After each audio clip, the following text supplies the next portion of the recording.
Three. Hello, and however you may be joining us, thank you for tuning in.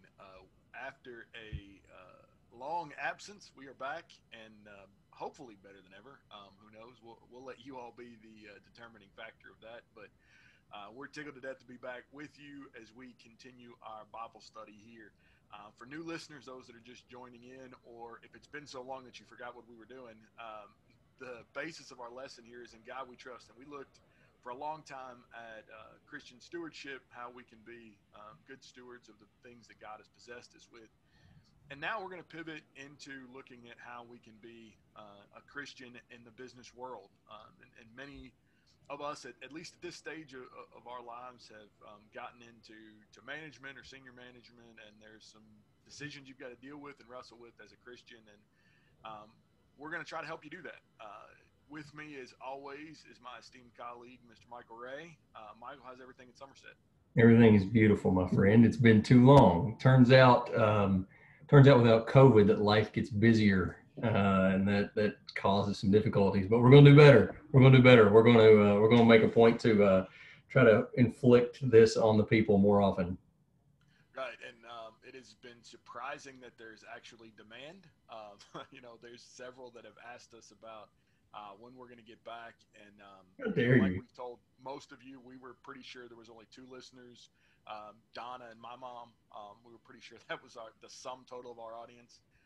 But we enjoy it, and it's a good study for us. It helps us stay sharp on some of this stuff, and really what we're doing here is just letting you a little bit into our world of how we debate and discuss and try to figure some things out. More so in this study even than in the last one. This study is really probably the last, I'd say close to 10 years of mine and Michael's life of, every time we kind of hit one of these tough decisions, you got to make it work. We call each other, bounce stuff off. Hey, what do you think about this? I've got to do this versus that, and we try to come back with some scriptural answers, some precedent here that we can guide through it. I assure you, we do not have all the answers. I will further assure you that you may disagree with some of the stuff we said. This is the best that we got. Hopefully, what we're going to do here is start a dialogue, and hopefully, what we do is get you thinking about some things and have some principles um, of where to go there. But kind of to start all of this, though, Michael, and you've done some good work in this area, so I'm going to kind of give you the baton here for a minute. Uh, is work even important? I mean, I feel like sometimes we get down these paths of, does this have anything to do with my relationship with God? I mean, we're talking about clocking in and clocking out. We're talking about, a corporation or whatever.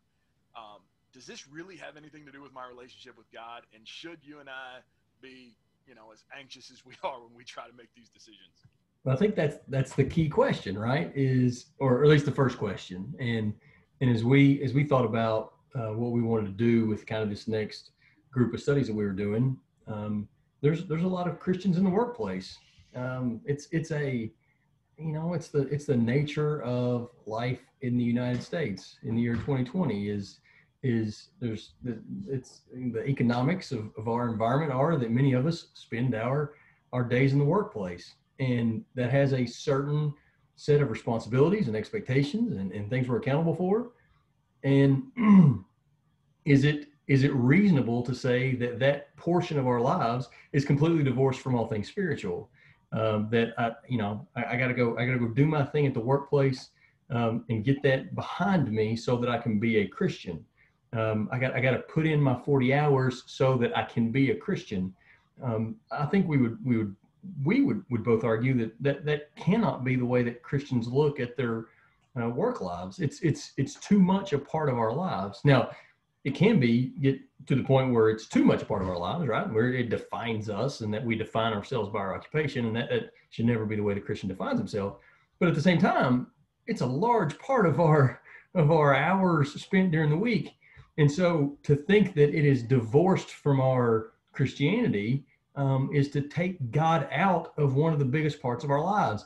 And I would add to that, and I hope the point that we make, not just tonight, but going forward, is not just take God out of one of the biggest parts of our lives, but remove one of God's biggest opportunities to work within us in our lives. So I mean, however many hours, waking hours we've got, I require a little more sleep than Mike does. I mean, just this takes a little longer to get ready. But however many hours God gives us, if we are not utilizing opportunities for God during the work hours, well, how much of our lives are we saying that God does not have any opportunities to work in us in these hours? I can't imagine going before the throne and saying that there just wasn't any chance for God to work in me in those hours. And so I think that's the point that we'll try to make tonight to lay the foundation is yeah, God really does care what happens during those hours. And I want to quickly, and then I'll let you make another point, is I want to touch on something you said is I'm not an expert in this field by any means. And I think kind of by nature, by doing this, maybe we kind of purport ourselves to be experts, but I think we need to kind of like clearly disclaim on the front that we're not. We are what this study kind of intends to be. That's Christians at work. That's what we are. We're Christians in the workplace, and we are struggling through the answers to some of these questions, and we're trying to be the A1 Christians while and can you do that at the same time that you're an A1 employee? And that's an important question, and one that I think God wants us to answer. And so there's other people who are more qualified to do this, who have put more study in this, but again, we're your Facebook friend. And so if we can have some of these conversations and you can help us and we can help you with some of the stuff, that's what we're about. We're just Christians at work, and we're trying to fight through the issues that come along with being that. Yeah. And I can't double down on that disclaimer enough. We will throughout this study cite guys that are a lot smarter than we are. Truett Cathy, the founder of Chick-fil-A, wrote a great book about some of the stuff. We're going to cite some other guys that we've read along the way. But here's the point, where in the last study, if you were along with us, we are very qualified in that field. Okay. Michael's a CPA, I'm a CFP. We're qualified in that field. In this field, we're going to tell you as much to learn about the dumb things that we've done as we talk about, how we just make decisions when we approach things. The basis of this came really from, as I said, a lot of our conversations that we've just had professionally, that, hey, how do I do this? How do I go about that? And I want to really, really double down on another thing that Michael said that is so vitally important. And this is not just about work. This is life in general. We cannot compartmentalize our lives and pretend that there's places that God doesn't go. If we belong to Jesus, then God's there with us at work. God's there with us at home. God's there with us at play. God's there with us at church. I think sometimes, and maybe it's a coping mechanism. What we try to do is that, I need to, I've got X hours a week for God, so, when I go to church, 3 or 4 hours on Sunday and a couple hours on Wednesday night, and maybe a men's Bible study or a women's Bible study. And that's my God time during the week. That's wholly wrong. When we become gods, all of our time, all of the things that we're doing, all of the places that we go, every decision we make belongs to him. So until we start looking at our lives that way, we're going to end up in a lot of these fallacies to say, work Mike would do things that church Mike wouldn't do. And see how crazy that sounds? But I feel like many of us, and present company included, because Michael and I have had these conversations that, I'm okay doing this at work, but I wouldn't be okay doing this at home or at church. That's usually our first sign that we've made a mistake, right? That when we put ourselves in situations where we say, for whatever reason, I'm okay with this decision, but only because it happens in this part of my life, we've got to change. And I think that's important, that when we belong to God, God owns everything, and we are stewards of God's things. And in this case, stewards of God's time and God's ability when we're working for whatever XYZ corporation we're at. And there's part of that, Mike, that almost goes back into a clergy laity kind of thing that we can fall into at times, is that there are professional Christians, and they're the ones that speak to us twice on Sunday, right? And then there's the rest of us, and our occupations are divorced from Christianity. And I think that what I would say rather is that um, all of us take God to work, and that God has expectations of all of us at work, and that all of us, no matter what occupation it is, inside the home, outside the home, all of our occupations, that God knows and cares, that all of our occupations are holy, that all of our occupations are God centered and God glorifying activities. And so there's not as if, and believe me, I have utmost respect for those who devote themselves to the preaching of the gospel and earn their livelihood from that. They worthy of all the accolades we can give them. But it is not as if that those who make a living in the secular world are somehow second-class Christians to those people. They have a different mechanism of earning their livelihood, but their accountability for how they're doing their work still exists. In a lot of ways, it's very similar. Is it what is the influence that we're having in the corner of the world where we are? And we are not we're not laity. We're not part-time Christians because we're employed. So at that point, I'm going to jump into a presentation here that we've kind of worked on that kind of, I think, makes this point, and starts in Colossians chapter 3 and verse 23, that whatever job we're doing, and this is the point that I was trying to make clumsily, whatever job we're doing it for the Lord. And that is precisely what Paul tells the brethren in Colossae. Whatever you're doing, work at it with enthusiasm as to the Lord and not for people, because you know that you will receive your inheritance from the Lord as the reward. Serve the Lord Christ. And so if I'm an accountant, am I serving God more or less? Yes, I'm serving.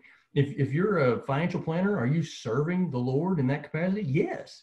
If I'm on the front line of a production facility, am I serving the Lord in that? Absolutely. And so the concept that only preachers and elders have jobs that serve the Lord, I think we got to get over that hurdle in our thinking. Is that my job, whatever your job is, my job serves the Lord, and the way that we do it, in the manner and the attitude that we take to it, kind of affects whether we're serving the Lord as He would intend or not.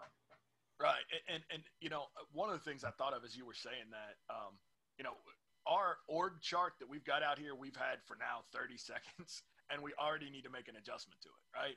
So at the top of the org chart, as most of you have seen in your corporation, is, shareholders, board of directors, CEO. But really, there's an above that, because everybody answers to God. We really should have God at the top of this org chart, because it doesn't matter where you are all the way down this thing. If you've got 27 levels between you and the top, ultimately all of us answer to God for everything that we do. And when we work as if we're working for God. I'm not working for XYZ Corporation. Yes, they may sign my paycheck. However, ultimately, I am responsible to God for my effort, for my energy, for my honesty, for my integrity, for what I put in to earn a wage. And if I'm, when I'm cheating the time clock, I'm not cheating XYZ company. I'm cheating God out of that. And I think we've got to look at things that way, that ultimately, at the end of the day, we don't report to a mid-level manager or an executive vice president. We're reporting to the Lord. And that distinction alone, if you're listening to us and haven't thought about things that way, is probably worth the cost of admission. If you can just get that part down, I think you're going to be wholly better in everything that you do.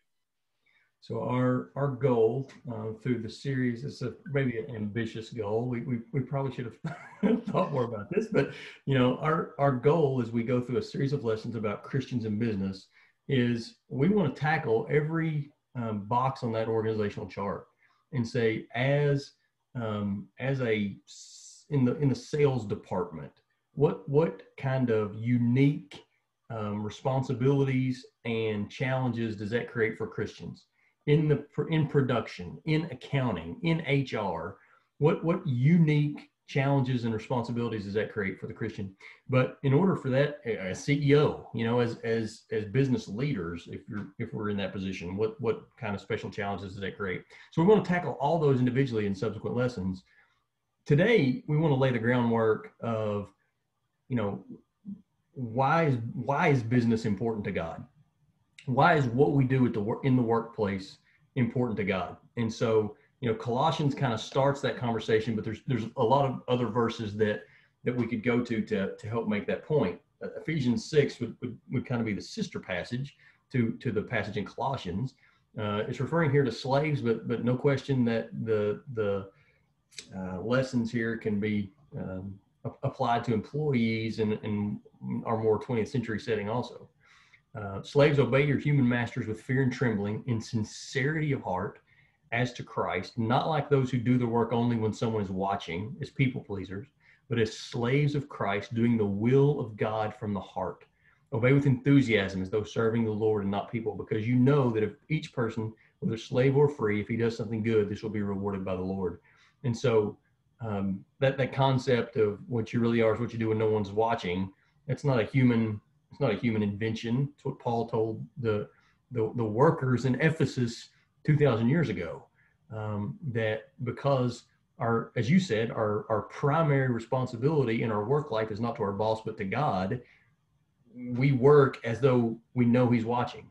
And so, what we do at work does matter. Yeah. And that's, again, that's significant. I love the way, when you break down Ephesians 6, obey with enthusiasm. Right. I think that changes some things, right? Sometimes when we go to work, have you, come in and, I hate this place. I don't want to be here. I hate everybody that works here. I think we've had those bad days.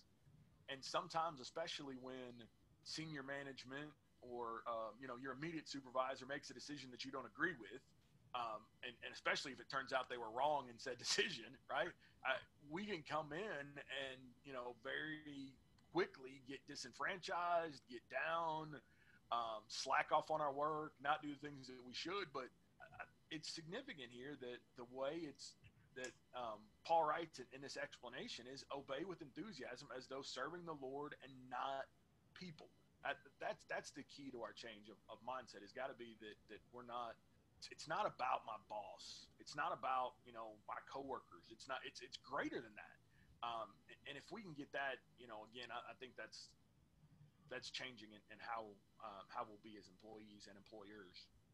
In the middle of that passage where Paul says that the brethren in Ephesus, and obviously by implication we, as slaves of Christ, we do the will of God from the heart. I think if you dig into the Greek there, that's a word that is more often translated soul. It's kind of used accommodatively here as work from the heart, but I think I like the translation. I think it is actually in some other translations that we're doing the will of God from the soul.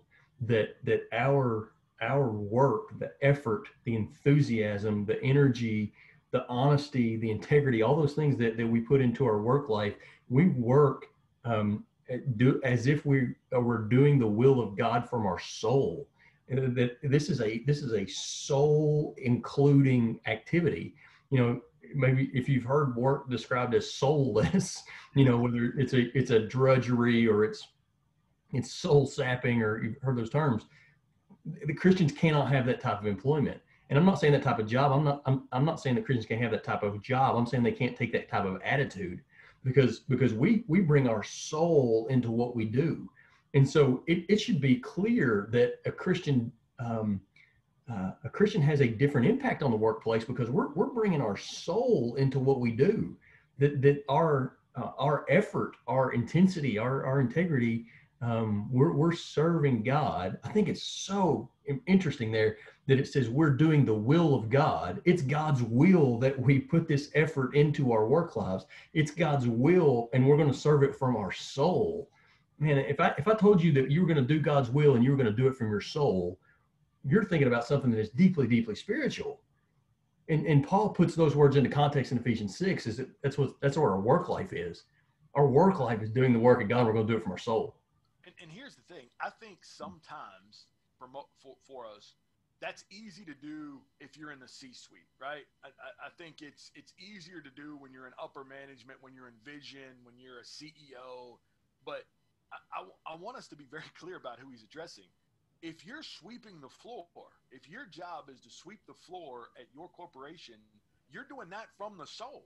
If your job is to turn a nut for your corporation, you're turning that nut from the soul. If you're a bean counter, if you're whatever, all of those things, your job is not insignificant. I think that's really what I want to try to hammer at here is sometimes we think I have such a diminished role at this company, it doesn't matter. And that's not true. He's addressing here, these slave laborers in Ephesus, which would have, this is an agricultural based society. These are the guys that were out doing the hardest labor work in the fields. And he's saying you out there that are, strapped to the plow, that are picking seeds, that are picking weeds, you are working from the soul. And that cannot be, to me, in my mind, that cannot be overstated, is that we can't diminish ourselves and therefore give less effort because our job's not important. And also the fact that, again, the primary audience of our work is God in Christ. And that should just, that simple fact should make the Christian distinct in the workplace. That we're bringing salt to the workplace, that we're bringing a distinctive flavor to the workplace, that we're the salt of the earth, we're the salt of the workplace, because we are doing the will of God from our soul. And I think that's just a fascinating look at what God thinks about our work. Proverbs 14:23. Mike, I'll let you take the reins on that one. In all hard work there is profit, but merely talking about it only brings poverty. This has always been kind of one of my favorite verses in this context, because in a lot of these things we can talk and we can say a lot of things, and listen, especially as you get into in my world and Michael's world, we've kind of gone up into management throughout our careers, and when you get into sales management and you're doing these things, there's all these quotes you can put on the wall and posters and pithy sayings and all that, but talk is talk. And unless you're acting on that, unless you're actually doing the hard work and making those decisions, you can talk yourself right into poverty. You can talk yourself right into blowing up a very good thing because you're more worried about an inspirational quote than you are about doing the work. And in these things, we can talk about it, we can talk about these concepts, but until we put them into practice, until we put them into work, it's the same thing like a Bible study, right? You go to Bible study on Sundays, on Wednesdays, or on Zoom, or however you're doing that. But if you don't take what you learned in the Bible study and apply it to your lives, I don't know why you went. We're equipping ourselves with these ideologies. We're equipping ourselves with this truth so that we can then act on it. And it's the same thing when we're talking about in the workplace, is that, there's got to be hard work. There's got to be things that actually have to get accomplished, not just talked about. I'm going to take that same verse and take a little different angle on it. And obviously co-signing everything you said there. In all hard work, there's profit. Well, I'll tell you what, I know a lot of folks that work really hard, and maybe the paycheck does not indicate that there was a lot of profit there. Now, obviously, just talking about it will lead to financial poverty. To your point, that's the practical lesson. I think there's a spiritual angle here too, that in all hard work, if we are doing the will of God from the soul, in all hard work, there is profit. And I would go back to the end of the Ephesians 6 passage to talk about maybe where some of that profit is. It's not just the financial reward, although Proverbs, no question, is talking about that to some extent. But it's not only the financial reward, but the end of Ephesians chapter 6, and that passage we read, that will be, it says, if one does something good, they will be rewarded by the Lord. So our reward for our doing the will of God from the heart is not just in the financial aspect that maybe Proverbs 14 is talking about more directly, but just again, probably something that is implied, but we should say it out loud, is there's spiritual reward here, or there is spiritual consequences here based on our work life. And I don't know how often that we sincerely put time into thinking about that, that there are eternal consequences to my enthusiasm, effort, integrity, and am I doing the will of God from the soul and what I'm doing here in the workplace today. I don't know how often we contemplate that that has eternal consequences. We think about, am I going to keep my job? Am I going to get a raise? Am I going to get a promotion?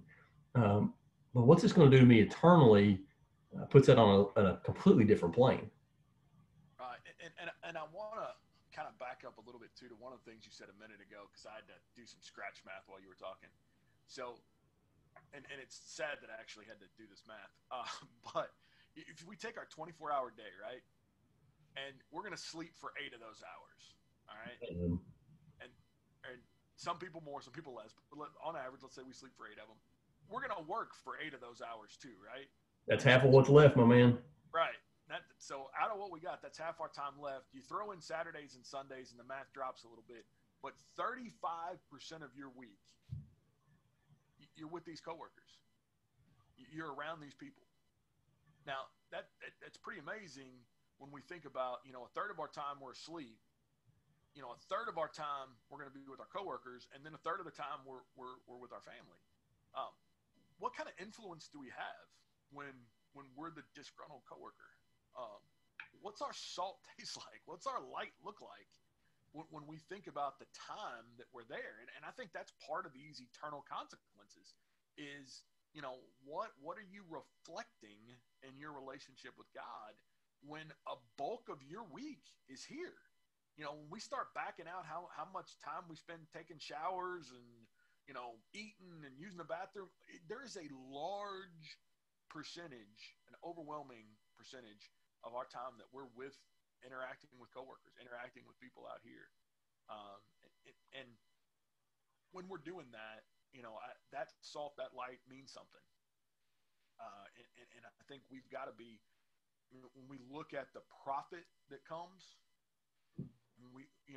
how many of us, and let's just, take a second here and think about this. How many people in your workplace, and I assure you, if you go into any office and work anywhere, there's a lazy coworker somewhere. There is the guy that is doing everything he can to beat the company out of an hour's worth of work every week. How respected is he? How much do people go to him for his opinion, or her? I mean, I'm just making up this, fictional person here, but are they trusted? Are they called upon? Does their opinion matter? If they said, hey, I beat the company out of work every week, but you should probably try to come to church with me because we're going to have a gospel meeting this weekend. I mean, do we really want to go and be like that person? Is that who we emulate? Or do we look at the people that work hard, that are enthusiastic, that have a good attitude? Aren't those the people that we're generally attracted to, that they kind of have this sphere of influence? And don't we want to kind of do what they do? Where's that guy go to church? What part of town does he live in? Where's his kids go to school? Now, we start to kind of look and make decisions that way to think, this is probably the path I ought to be on, as opposed to the guy down the street that's trying to beat us out of time. So, sorry, go ahead. I was going to say, so our influence matters is the long way of saying that. Yeah, and I would say not just in our effort, and I think that's what you highlighted there for sure, but also, who keeps a level head when things are going sideways? Who's panicking and flying off the handle? Who answers a harsh word with a harsher word? Who, all those things matter. And so if we are the person who not only works hard, but keeps our head in difficult situations, who turns the temperature in the room down when things are getting heated, if we got all those qualities, we're going to become the person that people come to when they have life issues. That's precisely what the Christian can be in the workplace. And I think that speaks to, what is talked about here in Matthew 22, Mike, is again, familiar with the context. But this is in also recorded in Luke, obviously, but I think followed by the parable of what we call the parable of the Good Samaritan. But a lawyer asked a question to test him. Teacher, speaking to Jesus, which is the great commandment in the law? And Jesus said to him, you shall love the Lord thy God with all your heart, with all your soul, and with all your mind. This is the first and great commandment. The second is like it. You shall love your neighbor as yourself. On these two commandments depend all the law and the prophets. I can't imagine who's more of a neighbor than the guy in the workstation next to you. Yeah, and that's, and if you remember the Luke context, the follow-up question, well, which one of these guys is my neighbor? Right? It's immediately trying to whittle that world down. And I think that's something that we do too, right? Is that, my neighbor, we put, parameters on that. My neighbor either is the guy that actually lives next door, or maybe the people that I go to church with. But what about our clients, our patients, our coworkers, our bosses, our various lines within the company, our peers? I mean, aren't those our neighbors too? I mean, and if they're all our neighbors and I need to love them as myself, how does that manifest? And how do I make sure that that's manifest in the workplace? Do I, and this is the kind of cheesy thing we always say, right? Is how would this corporation work if everybody worked as hard as you did, right? You've heard that in every meeting you've ever been in. If all we did was clone you and everybody did the same thing, would we still be in business at the end of the week? And that's, all well and great. And there's a kernel of truth to that. But the truth is, what does your, attitude, what is your actions, what is your integrity, what is your honesty, what is that saying to your neighbor? Are you loving them? Are you showing them grace? Are you showing them mercy? Are you attentive to them? Are you, witnessing to them? Are you, somebody that they can look to that sees Jesus because you love? That's the ultimate act of love, is if I can get you to Jesus, that's the best thing you can do for anybody. But is work, Mike, getting in the way of you meeting Jesus? And that's a problem if it is. Yeah, or is work, Mike, facilitating you getting to Jesus? That's a heavy thought, right? If work Mike, or in my case, work Michael, if if work Mike is getting in the way of somebody in Jesus, man, that's pretty heavy. And if the definition of to glorify is to make bigger, I think that's maybe an oversimplified way of thinking about that. Does my work life make God bigger to those around me, or does it make God smaller? And if the American efficiency model has driven a lot of personal interaction out of the workplace, maybe. But how many of us can look around our office, if we work in an office, our production floor, if we work in that environment, whatever environment we're in, and say, I love these people, because that is exactly what Jesus says here. We better be able to. And I think we understand that what loving them would entail, and as you mentioned, providing a pathway to Jesus would be the highest form of that. But we better be able to look around and say that, and say it sincerely and not snarkily and not sarcastically. And if we can't do that, what are we doing? I don't know who would be more our neighbor. And if we think that is awkward, or we think that's impossible, I don't know what we think Jesus is saying here. And I mean, I'm not sure how things are in Eagles Nest, but I've got great neighbors here on the street, and we speak maybe once every 10 days. That's part of what makes them great, but they're avoiding you. It's great. We wave, sometimes make eye contact. But when we think about who is our neighbor, am I more interested in talking to the guy that's house happens to adjoin mine, or the coworkers that I'm in 3 meetings a week with? I think sometimes we will, for the sake of the kingdom, maybe go door knocking in our neighborhood and introduce people and invite them to church. But how much do we just have a good example with the people that we see every day and that spend 8 hours with us? Or 9 or 10 hours, depending on what you do for a living. So I think that's significant. Who we define and what we do to reach out to them. So, does God care about our action at the workplace? No question. I hope we laid that foundation. The next point that I would attempt to make, and I'll start in Genesis 2 to make this point, is, well, does God care about what businesses do in general? And so a couple of points on that topic. First of all, from Genesis 2:15, the Lord God took the man and placed him in the orchard in Eden to care for it and to maintain it. That's New English translation. The English Standard would say to work it and keep it. So Mike, test your early Genesis chronological knowledge here. Where does that passage work chronologically in relation to the fall? That would have been pre-fall. That would have been circa day 8. Yeah. So keep in mind that if we've got this idea of what utopia is, that we are reclining, getting fanned and fed grapes every day, that God's vision of perfection in Eden was that Adam worked. That this is before the fall. This is before what God said to Adam at the fall was that his job was going to become difficult, right? That if I could put it in 2020 lingo, the workplace isn't going to be perfect.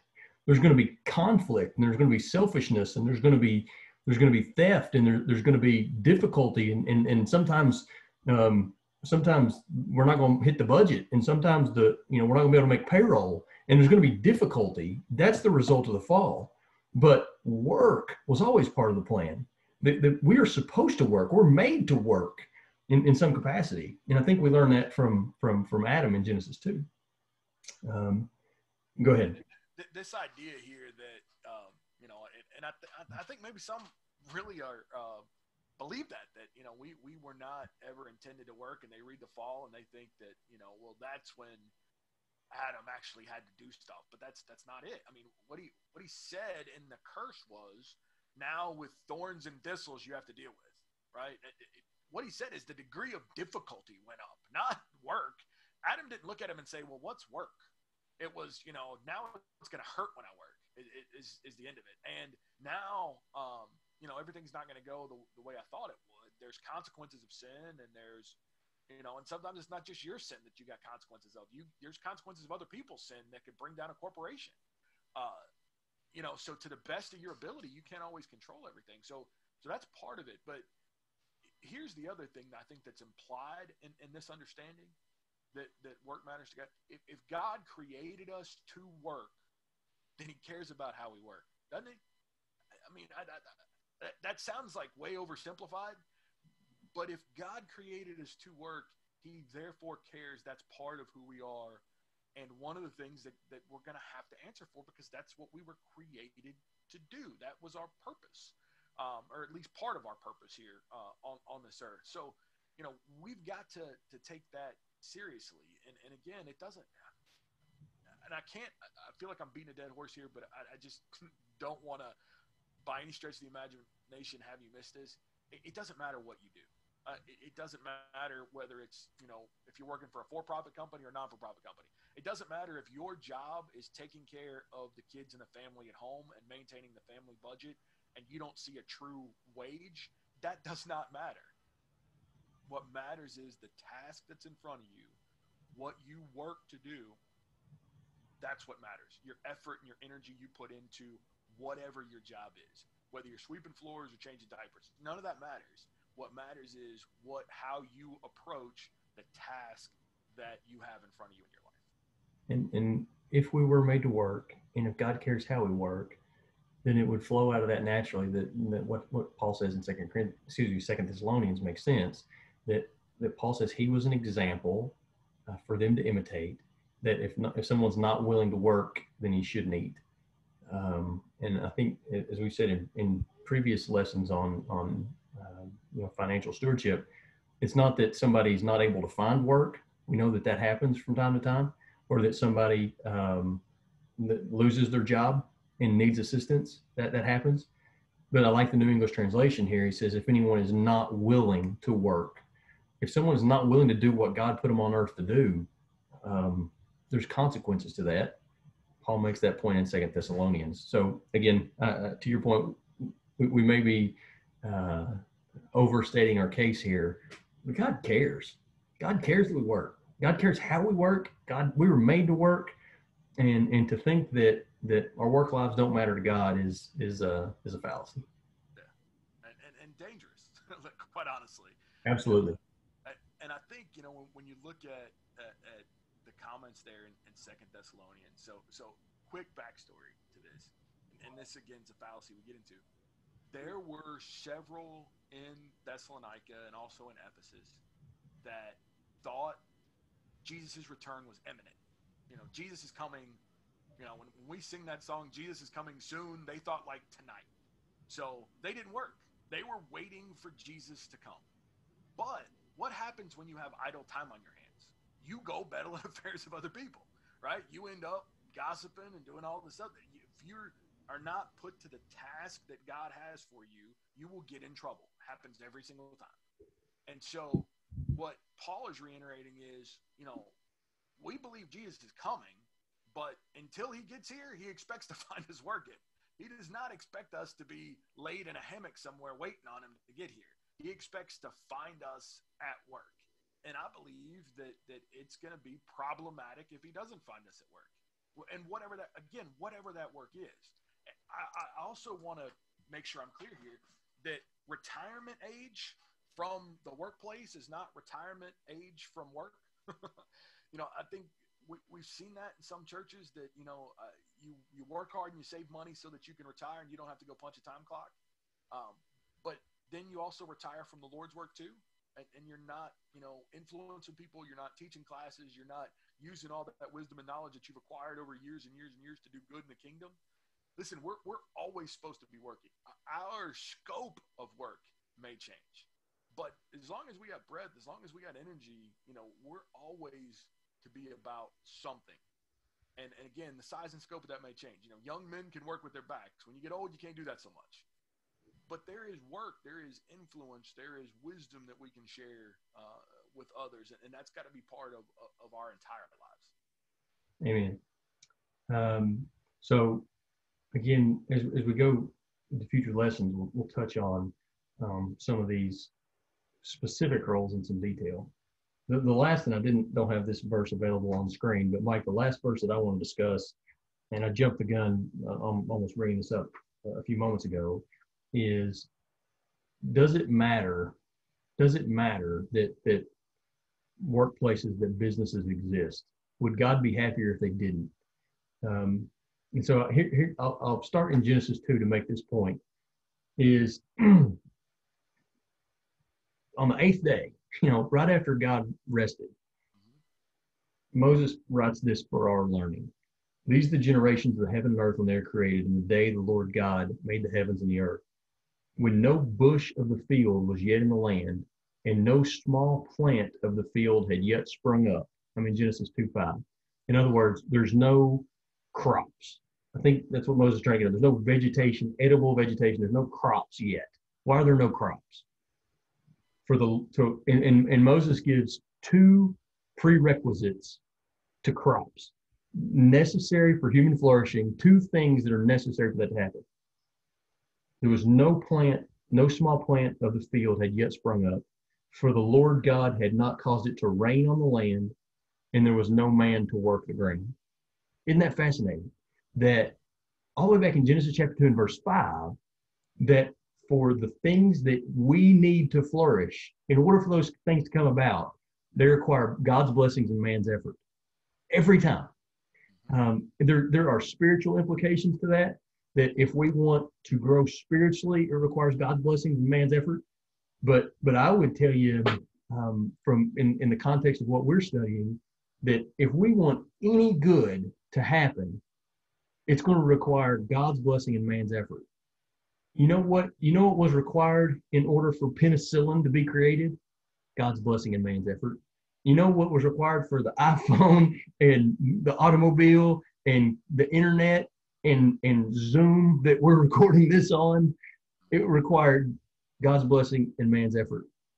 I'm not saying that all of those men were godly. I'm sure that they weren't. But you know what? Through God's blessing and their effort, we're able to share this with you.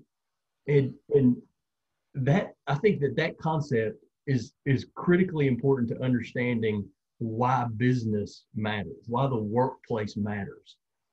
Because things like, even as simple as, and I've been through this exercise before, I think it's really interesting. God promised us, or Jesus asked his disciples to pray for their daily bread. And so sometimes my kids will say that prayer, give us today our daily bread. How many businesses are involved in getting you your daily bread? I think we would be astounded. Mm-hmm. There is an agricultural business that grows that wheat, right? But behind that agricultural business, there is a farm equipment business that sold him the tractor. There's a fertilizer business that sold him the chemicals. There's a seed business that sold him the seed. That farmer worked the land and produced that. It was sent to a business that milled the grain. It was sent to a business that produced the flour. It was sent to a business that baked the bread. It was sent to a business that distributed that bread to grocery stores, which is a business where I went and bought. And in between every one of those steps were hundreds of other businesses in support roles, and the company that made the bag that the bread goes in, and all of the HR and accounting functions that go along with all of those businesses. For me to get my daily bread requires God's blessing and a boatload of man's effort in a ton of different businesses.